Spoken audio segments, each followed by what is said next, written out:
Hey, what is up, everybody? I'm going to be giving you my WWE NXT review for December 28th, 2016, the last NXT of 2016, which is kind of crazy. Um, which is weird. They didn't really announce anything what's going to happen on the show, so I can't really look over anything. So I'm just going to kind of review the show, and I'm going to review it the same way I've been doing my last three NXT reviews, where I watch some of the show and then I just kind of cover it in sections. So I hope you guys enjoy it. Okay, so this episode's actually really weird because they're actually filming the Osaka, Japan episode. For when they were in Osaka, Japan. Because I know that because well, one it shows that, but also because they have the main events advertised is the rematch that Samoa Joe and Shinsuke Nakamura had for the NXT Championship. So it's actually kind of weird, but I'm just gonna go with it.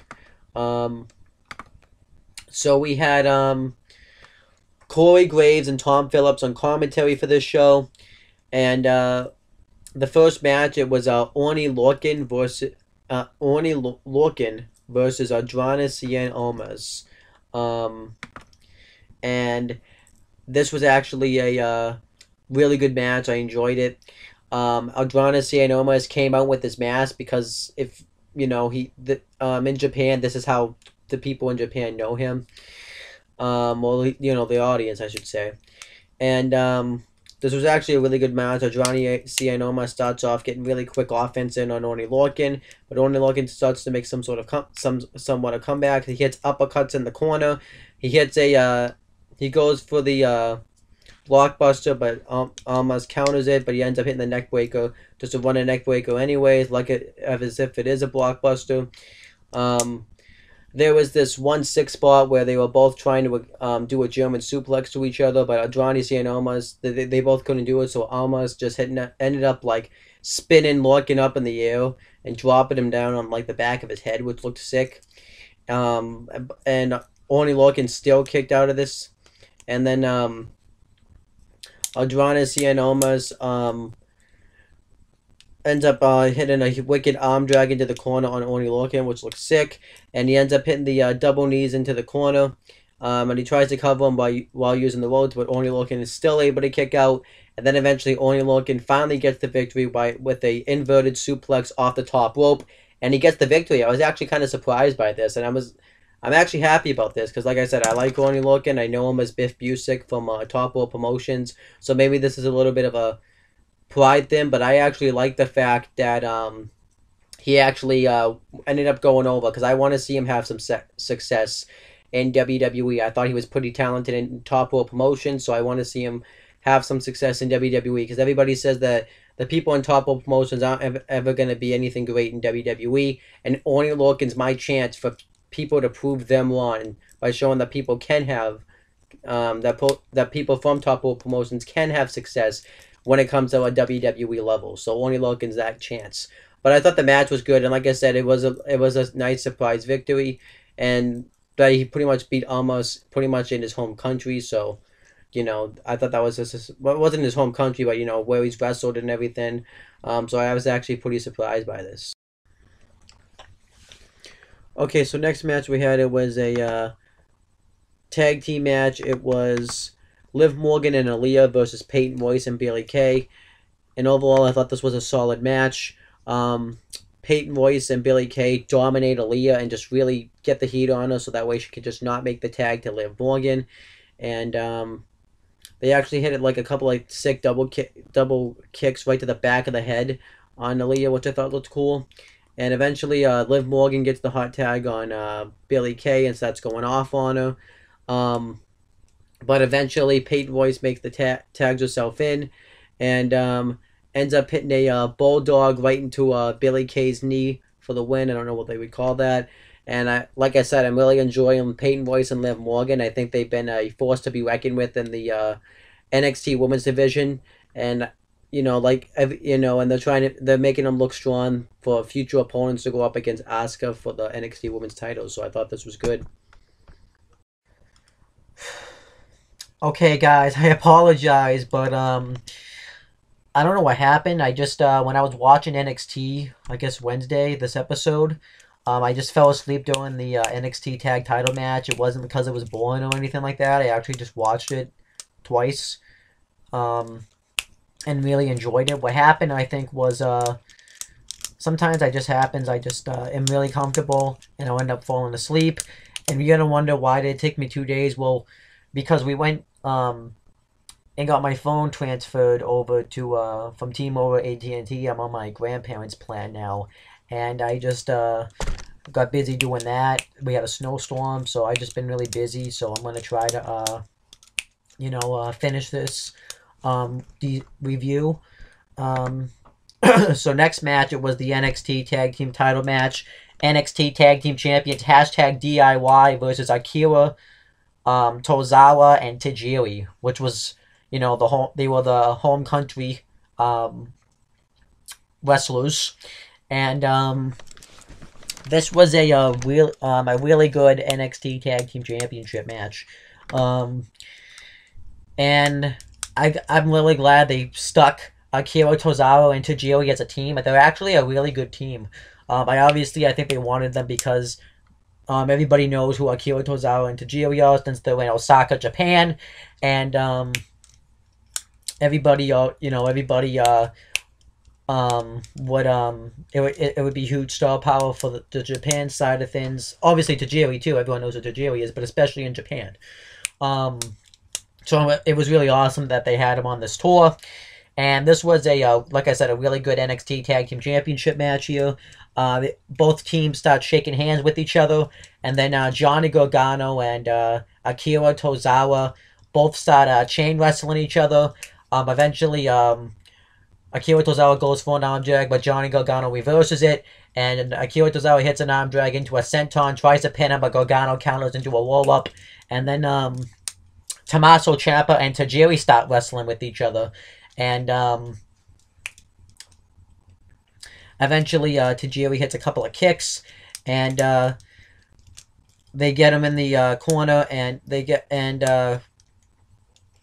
Tajiri puts Tommaso in the corner, and Tozawa hits hits like a double team senton into him, and then eventually Johnny Gargano #DYI dominate the matchup for a little bit.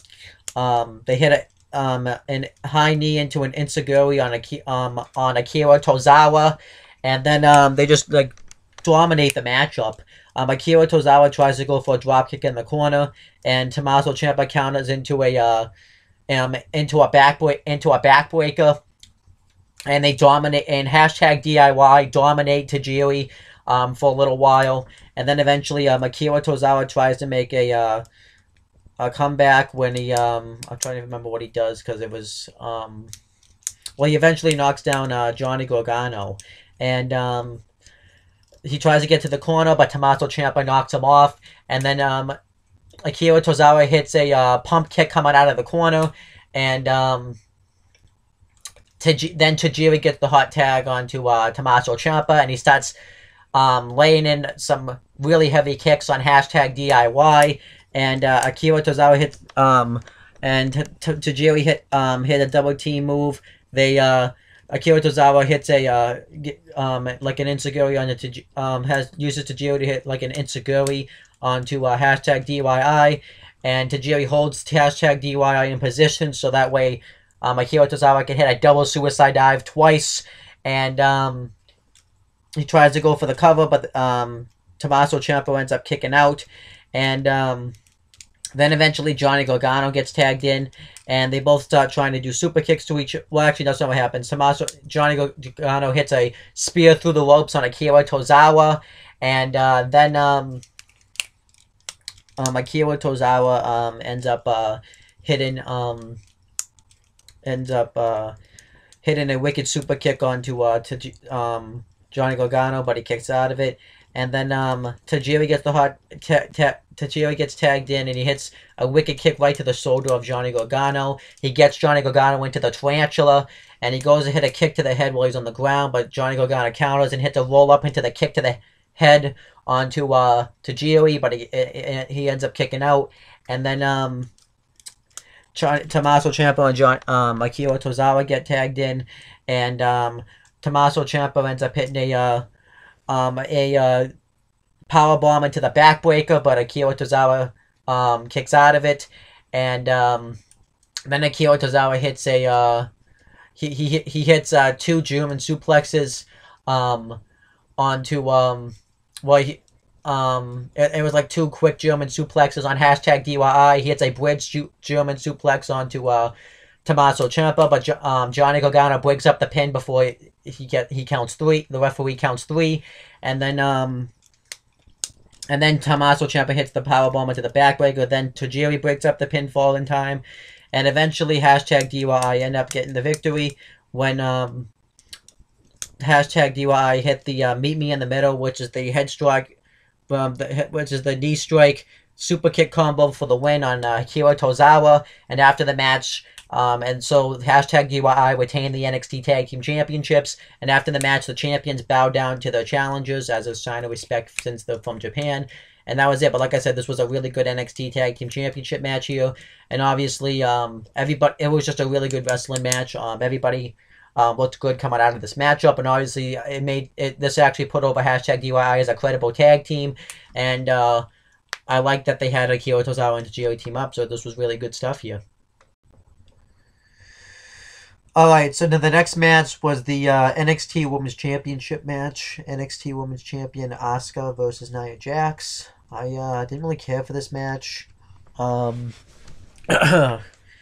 It would have been. I was actually enjoying it, but then it just kept going on and on and on, and it's just like Nia Jax can't go in the ring longer probably than maybe 10 minutes, maybe 15. But this match just lasted forever. Um, the whole match is pretty much Nia Jax destroying Asuka. There was one spot where Asuka got her into a knee bow, and Asuka rolled over to her belly for some reason. Like she actually was trying to do that, which would actually make it hurt more. Like it would, Asuka would be able to get more pressure. I didn't really think that made sense. Nia Jax, I think, had a botch where she was supposed to hit the Samoan drop, but instead she fell. And Nia Jax just like a lot of sloppy moves. I just don't like the way Nia Jax wrestles. It's very sloppy.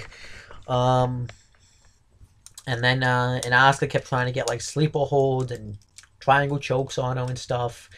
And then eventually Nia Jax goes on the takes her to the outside and throws her into the apron, leg drops her on the back of the head in the ring, and then just tosses her on the outside, which didn't really make any sense because she was trying to get Asuka counted out when she wouldn't win the championship. I didn't think that made any sense at all.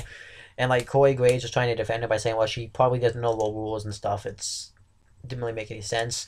And then she Nagi's Asuka on the apron. And then eventually Asuka just starts making a huge comeback. She hit a German suplex on Nia Jax, which was nice.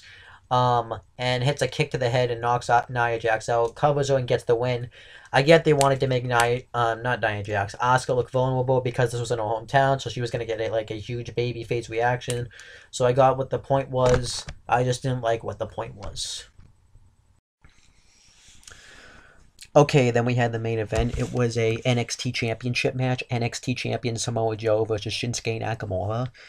Now, I've already covered this match. I believe it was like 3 videos ago. I don't even know. And I was originally just going to come on here and say I had the same feelings, but I watched it again because it was a good match. But this match actually showed like the entire match because I think they only show like clips of the first match. This match was the entire match. And I still think it's a really good match. But it's definitely better now that I've seen the entire match. The first half of the match is just chain wrestling. Samoa Joe dominates the matchup. He ends up trying to gouge in Shinsuke Nakamura while he's on the apron, like I had talked about before. And then he attacks him on the outside. He goes to hit the... he goes to plant him on the steps, but Shinsuke Nakamura fights out of it.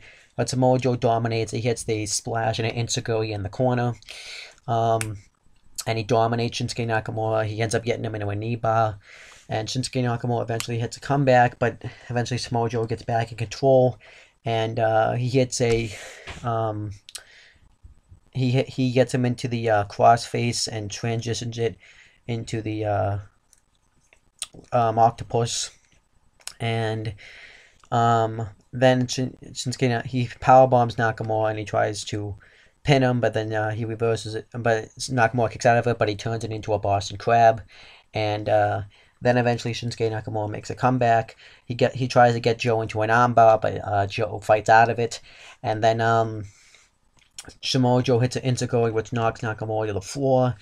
And he gets him into the Corkia clutch. He hits like 3 German suplexes on him, and then eventually, on the outside, Nakamura, he goes to plant Uranagi Nakamura onto the steps, but he fights out of it. He hits a knee to the back of the head. Joe's face hits the steps, and Samoa Joe and Nakamura pretty much kicks his ass and hits a Kim Sasha like I had talked about before, and wins and becomes the new NXT champion. But like I said, since this was taped, he is already the champion. But now that I've seen the full match, I think it's actually still a really good match. And it's definitely better than what I saw before. I'm not saying it was bad, but now that I've seen the entire thing, it's actually a really good match.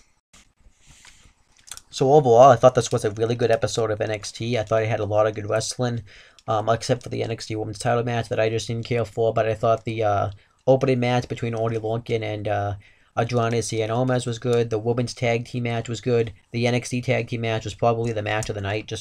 That was the match I enjoyed the most. And I liked the NXT Championship match. So overall, I thought this was a good show. And I'm glad they showed this tour of Japan because it was definitely worth seeing. So that's pretty much it, guys. Make sure to subscribe to my YouTube channel and all of my other channels down below. And that's pretty much it, guys. Talk to you later.